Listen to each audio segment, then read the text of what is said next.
అందరికీ నమస్కారం. మహిళల జీవితంలో అత్యంత కష్టమైన దశ మెనోపాజ్.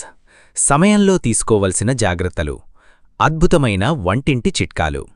ఒక ఆడపిల్ల పుట్టినప్పటి నుండి తన జీవిత ప్రయాణంలో ఎన్నో శారీరక, మానసిక మార్పులను ఎదుర్కొంటుంది. రజస్వల అయినప్పటి నుండి ఒక బిడ్డకు జన్మనిచ్చే మాతృమూర్తిగా మారే క్రమంలో ఆమె శరీరం ఎన్నో ఒడిదుడుకులను తట్టుకొని నిలబడుతుంది. అయితే ఇన్ని దశలను దాటుకొని వచ్చిన ఆ మహిళ జీవితంలో సుమారు 45 నుండి 50 సంవత్సరాల వయసు వచ్చేసరికి మరొక అతిపెద్ద సవాలు ఎదురవుతుంది. అదే మెనోపాజ్ లేదా ఋతువిరతి. సహజంగా అప్పటి వరకు క్రమం తప్పకుండా వచ్చే నెలసరి పూర్తిగా ఆగిపోయే ఈ దశ ఒక మహిళకు అక్షరాల ఒక పునర్జన్మ లాంటిది అని చెప్పవచ్చు.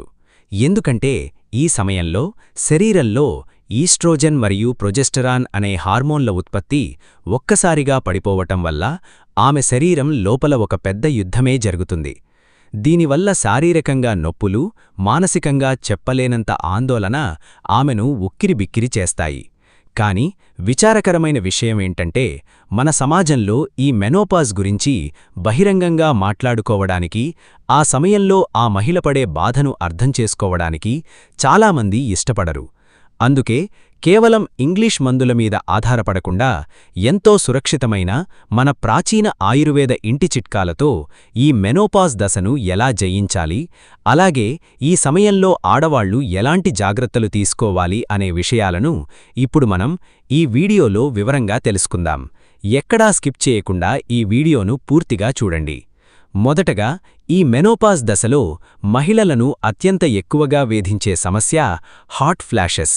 అంటే వాతావరణం చల్లగా ఉన్నా సరే హఠాత్తుగా శరీరంలో వేడి ఆవిళ్లు పుట్టుకొచ్చి ముఖం మరియు ఛాతీభాగం తీవ్రంగా చెమటలు పట్టి ఉక్కిరిబిక్కిరి అవుతారు.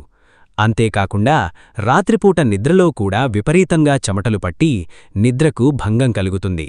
దీనిని సహజంగా తగ్గించుకోవడానికి మన వంటింట్లో ఉండే సోంపు, ధనియాలు అద్భుతంగా పనిచేస్తాయి. దానికోసం ప్రతిరోజూ రాత్రి ఒక గ్లాసు నీటిలో 1 చెంచా ధనియాలు, 1 చెంచా సోంపు వేసి నానబెట్టాలి. మరుసటి రోజు ఉదయాన్నే ఆ నీటిని వడకట్టుకొని పరగడుపున తాగాలి. ఇలా చెయ్యటం వల్ల ఈ గింజల్లో ఉండే సహజమైన చలవచేసే గుణం శరీరంలో పుట్టుకొచ్చే ఆ అకారణ వేడిని పూర్తిగా తగ్గించి హార్మోన్లను బ్యాలెన్స్ చేస్తుంది. అలాగే హార్మోన్ల మార్పుల వల్ల శరీరంలో అకారణంగా పుట్టుకొచ్చే ఈ వేడిని తగ్గించుకోవడానికి ప్రతిరోజూ మజ్జిగలో కొద్దిగా జీలకర్ర పొడి కలుపుకొని తాగడం అలవాటు చేసుకోవాలి. సరిగ్గా ఇదే దశలో హార్మోన్ల హెచ్చుతగ్గుల వల్ల ఆడవారిలో అకారణంగా కోపం రావటం, చిన్న విషయాలకే ఏడుపు రావటం, తీవ్రమైన ఒత్తిడిలాంటివి ఏర్పడతాయి. ఈ మానసిక ఆందోళనను జయించడానికి ఆయుర్వేదంలో శతావరి మరియు అశ్వగంధ అత్యంత దివ్యౌషధాలుగా పనిచేస్తాయి. కాబట్టి రాత్రి పడుకునే ముందు గోరువెచ్చని పాలలో కొద్దిగా శతావరి చూర్ణం లేదా అశ్వగంధ పొడిని కలుపుకుని తాగితే నాడీ వ్యవస్థ శాంతించి అద్భుతమైన ప్రశాంతమైన నిద్ర పడుతుంది. దీనితో పాటుగా నిద్రలేమి సమస్య ఎక్కువగా ఉంటే పాలలో కొద్దిగా గసగసాలు వేసి మరిగించి తాగినా కూడా మనసుకు ఎంతో హాయిగా అనిపిస్తుంది.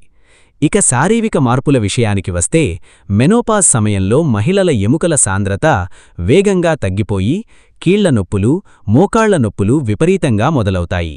ఎందుకంటే ఎముకలను దృఢంగా ఉంచే ఈస్ట్రోజెన్ హార్మోన్ తగ్గిపోవడం వల్ల ఆస్టియోపోరోసిస్ అనగా ఎముకలు పెలుసుబారే ప్రమాదం ఉంటుంది.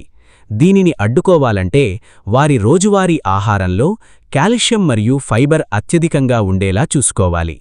అందుకే ప్రతిరోజూ ఉదయం పూట బ్రేక్ఫాస్ట్లో ఇడ్లీ, దోసలకు బదులుగా కాల్షియం గని అయిన రాగిజావ తాగటం లేదా మంచి పోషకాలు ఉండే ఓట్స్ తీసుకోవటం ఒక మంచి అలవాటుగా మార్చుకోవాలి.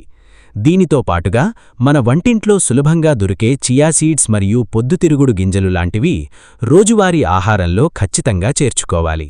ముఖ్యంగా ఈ గింజలలో ఫైటో ఈస్ట్రోజెన్స్ మరియు ఒమేగా ఫ్యాటీ యాసిడ్స్ పుష్కలంగా ఉంటాయి. కాబట్టి ఇవి శరీరంలో పడిపోతున్న హార్మోన్ల స్థాయిని భర్తీ చేసి కీళ్ల నొప్పులను సమూలంగా తగ్గిస్తాయి. అంతేకాకుండా ప్రతిరోజూ ఒక గుప్పెడు నల్ల నువ్వులను బెల్లంతో కలిపి ముద్దలా చేసుకుని తింటే అందులో ఉండే ఐరన్ మరియు కాల్షియం వల్ల రక్తహీనత తగ్గిపోయి శరీరం ఉక్కులా తయారవుతుంది. వీటితో పాటే శరీరానికి విటమిన్ డి కూడా ఎంతో అవసరం. కాబట్టి సూర్యోదయ సమయంలో వచ్చే ఎండ కనీసం 15 నిమిషాల పాటు ఒంటికి తగిలేలా వాకింగ్ చేయటం లేదా ఆరుగైట కూర్చోవడం అలవాటు చేసుకోవాలి. అయితే ఈ వయసులో వచ్చే మరొక ప్రధాన సమస్య బరువు పెరగడం. మెనోపాజ్ దశలో శరీరంలో జీవక్రియల రేటు బాగా నెమ్మదిస్తుంది. కాబట్టి వారు ఏది తిన్నా సరే అది త్వరగా కొవ్వుగా మారిపోయి ముఖ్యంగా పొట్ట చుట్టూ పేరుకుపోతుంది. దీనిని నివారించడానికి ఆహారం తీసుకునే సమయాల్లో ఒక ఖచ్చితమైన క్రమశిక్షణ పాటించాలి. ఉదాహరణకు రాత్రిపూట భోజనం 7 గంటల లోపే ముగించేసి మరుసటి రోజు ఉదయం 9 లేదా 10 గంటల వరకు కడుపుకు విశ్రాంతిని ఇస్తే, అంటే సుమారు 14 నుండి 16 గంటల ఫాస్టింగ్ పద్ధతిని పాటిస్తే శరీరంలో పేరుకుపోయిన చెడు కొవ్వు దానంతట అదే కరిగిపోతుంది. అలాగే ఉదయాన్నే ఒక గ్లాసు గోరువెచ్చని నీటిలో కొద్దిగా దాల్చిన చెక్క పొడి, నిమ్మరసం కలుపుకొని తాగితే జీర్ణశక్తి మెరుగుపడి బరువు అదుపులో ఉంటుంది. మరొక ముఖ్యమైన విషయమేంటంటే ఈ సమయంలో జుట్టు విపరీతంగా రాలిపోవడం, చర్మం ముడతలు పడటం లాంటివి జరుగుతాయి. దీనికోసం రసాయనాలతో కూడిన షాంపూలు వాడకుండా ఉసిరికాయ పొడిని మరియు మెంతులను కలిపి తలకు ప్యాక్లా వేసుకుంటే జుట్టు రాలడం ఆగిపోతుంది. అలాగే చర్మం నిగనిగలాడాలంటే విటమిన్ సి అధికంగా ఉండే కమలా పండ్లు, బొప్పాయి మరియు క్యారెట్ జ్యూసులను ఆహారంలో భాగం చేసుకోవాలి. దీనితో పాటు రోజుకు కనీసం 3 నుండి 4 లీటర్ల నీటిని తప్పకుండా తాగాలి. ఎందుకంటే శరీరం ఎంత హైడ్రేటెడ్గా ఉంటే హాట్ ఫ్లాషెస్ మరియు మూత్ర సంబంధిత ఇన్ఫెక్షన్లు అంత తక్కువగా వస్తాయి. ఇక అన్నింటికంటే అతి ముఖ్యమైన విషయం కుటుంబ సభ్యుల మద్దతు. మెనోపాజ్ అనేది కేవలం ఒక మహిళ ఒంటరిగా ఎదుర్కొనే సమస్య కాదు, అది మొత్తం కుటుంబ వాతావరణంపై ప్రభావం చూపిస్తుంది. సరిగ్గా ఇదే దశలో ఆ మహిళకు తన భర్త మరియు పిల్లల నుండి కొండంత ప్రేమ, మానసిక మద్దతు అవసరమవుతుంది.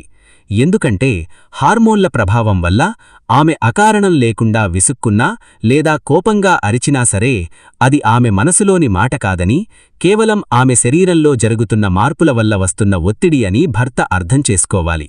ఆ సమయంలో ఆమెతో వాదనకు దిగకుండా ఎంతో ఓర్పుగా, ప్రేమగా ఆమెను దగ్గరకు తీసుకుని ధైర్యం చెప్పాలి. నేనున్నాను, ఇదొక చిన్న దశ మాత్రమే, కొద్ది రోజుల్లో అంతా సర్దుకుంటుంది అని భర్త చెప్పే ఒక్క మాట ఆమెకు ఎన్నో వందల మందుల కంటే గొప్పగా పనిచేస్తుంది. అలాగే ఇంట్లో ఉన్న పిల్లలు కూడా ఆ సమయంలో తల్లికి ఇంటి పనుల్లో సహాయంగా ఉంటూ ఆమెకు తగినంత విశ్రాంతి దొరికేలా చూసుకోవాలి. దీనితో పాటుగా ప్రతిరోజూ ఉదయం లేదా సాయంత్రం వేళల్లో కనీసం అరగంట పాటు యోగా, ధ్యానం లేదా ప్రాణాయామం చేయడం వల్ల మానసిక ఆందోళనలు పూర్తిగా దూరమై మనసు ప్రశాంతంగా మారుతుంది. ముఖ్యంగా ఓంకారాన్ని భక్తిగా జపిస్తూ ధ్యానం చేయటం వల్ల మెదడులోని నరాలు ఉత్తేజితమై ఒత్తిడిని కలిగించే కార్టిసోల్ హార్మోన్ స్థాయిలు పడిపోయి సంతోషం కలుగుతుంది. కాబట్టి దయచేసి గుర్తుపెట్టుకోండి, మెనోపాజ్ అనేది ఒక రోగం కాదు, లేదా మీ జీవితం అక్కడితో ముగిసిపోతుంది అని అర్థం అంతకంటే కాదు. నిజానికి చెప్పాలంటే ఇది మీ జీవితంలో ఒక కొత్త అధ్యాయానికి నాంది.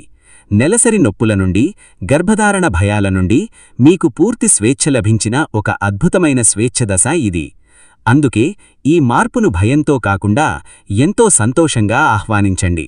సరైన పోషకాహారం, మనం చెప్పుకున్న ఈ చిన్న చిన్న ఆయుర్వేద ఇంటి చిట్కాలు, రోజువారీ వ్యాయామం మరియు కాస్త సానుకూల దృక్పథం ఉంటే చాలు ఈ మెనోపాజ్ దశను మీరు ఎంతో సులభంగా చిరునవ్వుతో దాటవచ్చు. ఈ సమాచారం మీకు ఉపయోగకరంగా ఉంటుందని అనిపిస్తే దయచేసి ఈ వీడియోను లైక్ చేయండి. మీ అభిప్రాయాన్ని కింద కామెంట్లో తెలియచేయండి. మరి ఇలాంటి మరిన్ని ఉపయోగకరమైన ఆయుర్వేద విషయాలు తెలుసుకోవడానికి ఇప్పుడే మా ప్రాచీన మాస్టర్ యూట్యూబ్ ఛానల్ను సబ్స్క్రైబ్ చేసుకోండి. ధన్యవాదాలు. ప్రతి ఇంటికి, ప్రతి మహిళకు ఎంతో అవసరం. చూశారు కదా ఈ వీడియోని. ఈ వీడియో కనుక మీకు నచ్చినట్లయితే లైక్ చేయండి, షేర్ చేయండి, సబ్స్క్రైబ్ చేసుకోండి. Thank you for watching. Survey జన సుఖినో భవంతు.